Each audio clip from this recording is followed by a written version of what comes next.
Welcome back to New Jersey Viewpoint. I'm Ken Rosato. The Italian-American One Voice Coalition is a national network of Italian-American activists united to fight against the continuing defamation, discrimination, and negative stereotyping of Italian-Americans. With us today from the Italian-American One Voice Coalition are Andre Domino, the president, who is also the CEO of ADM-tronics, based in Bergen County, and Dr. Manny Alfano, a board member and activist who is a retired teacher and chiropractor. Gentlemen, thank you so much for being with us today. Pleasure being here. First of all, how many years ago did you start the organization? Well, more than 20 years ago. Okay. All right. We started with Unicorn National as an anti-bias committee, but then from that, that was a couple of years before, and then the early 1990s, boom, we started the One Voice Coalition. And what led you to want to begin this organization? Well, number one, the negative stereotyping that was going on for such a long time. Number one, we are very proud Italian Americans, very proud to be American, and we felt that we wanted to be treated just like any other American. And because of the media, we were not. So that year, we had a program, the Untouchables. You remember the Untouchables? Sure. Well, we picket during a storm, 200, and they gave us an opening to come on the show to talk about it, and that started One Voice. Okay, and are you finding you're getting traction today, or are you finding that the discrimination continues today? Well, actually, I have to say, Ken, it's accelerating now at this point, because before there were these fictionalized shows where they depicted Italian Americans in stereotypes, but now we've had this explosion of the reality programs, of course, started with Jersey Shore, and all of its spawn after that has really exploded now with Italian American stereotyping.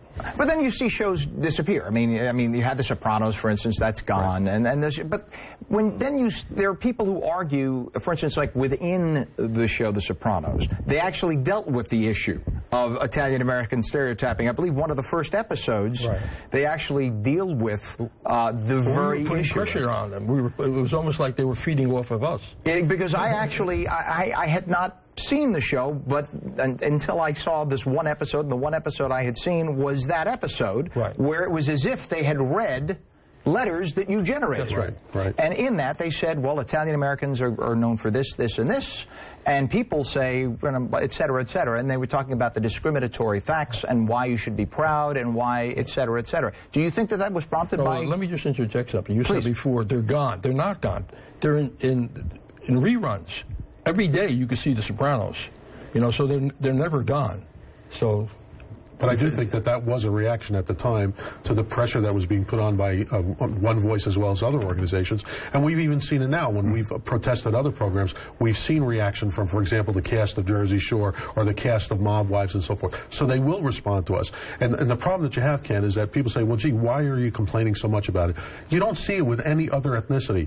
Italian Americans are the last ethnicity that it's okay to bash. There doesn't seem to be any political correctness when it comes to Italian Americans. And that goes from advertising to newscasters to TV shows and reality shows. Italian Americans are always portrayed in a negative light, and it's just not fair. I'm an Italian American, though. I mean, if I can speak for myself, I'm portrayed pretty well. They treat me pretty darn well here. So if you will, I mean, just speaking for myself, I get treated. It's not just because I'm on here right now, but they treat me pretty darn well here. So but it's the way that it's depicted. It's not you representing yourself, but it's when they create these programs and so forth. They want to. It's almost like a show that they want to put on, the persona of the mobster, mafioso, or now the bimbos and buffoons. Every time you see an Italian American in these programs, you see this kind of stereotype, of course with some exceptions. But the exceptions are small. Throughout primetime media, it's very difficult to find a positive Italian American role.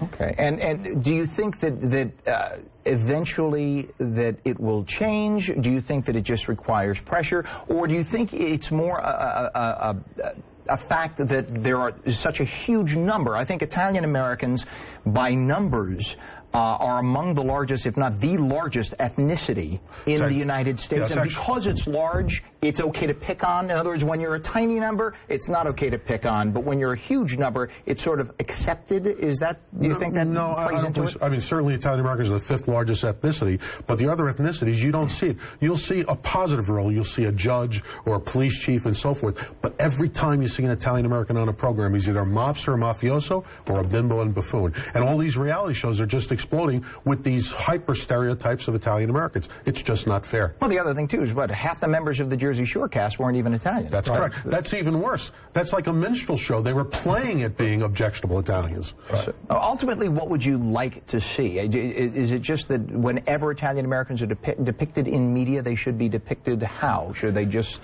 be depicted for only the positive contributions and never the negative contributions? First of all, we don't want to sugar-coated characters or roles. What we're looking for is roles that really depict Italian Americans who we really are. A newscaster, a doctor, a lawyer, and with no problems as far as that there's going to that little niche that they put in that taints them. You know, just run it just like any other American. And that's what we've been asking for, and we don't get it. We don't have that balance, Ken. That's the problem.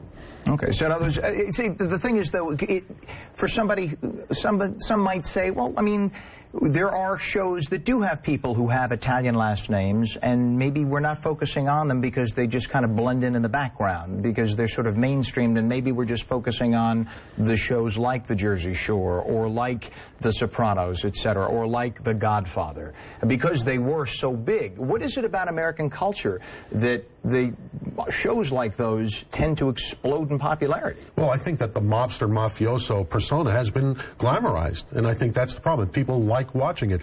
But mobsters and mafiosos, criminals, have not been exclusive to Italian Americans. They're across all ethnicities. But when you see it on TV, it's always an Italian American in that mafia or mobster role. And that's where there's not the balance. And, you know, unfortunately, perception becomes reality. And when you go out there, I mean, I'm an engineer, and I'm an Italian American. I'm proud Italian American. But when I go out there, people try to, I'll give you an example. I went to do a demonstration in Utah to medical doctors.